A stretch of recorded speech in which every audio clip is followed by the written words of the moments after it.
Hello，大家好，我们继续跟踪大马手抄股四大天王的 Next Short Position。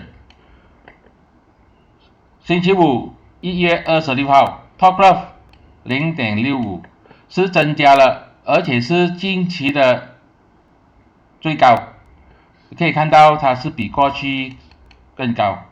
反而 Hatta、Khosan 跟 Supermax 是没有什么大的变动。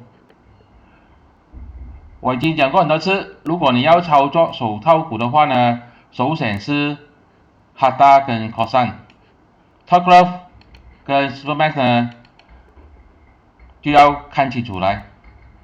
这些都是我的个人看法，并没有任何的买卖建议。如果你喜欢我的视频，就帮我去 share，帮我去 like。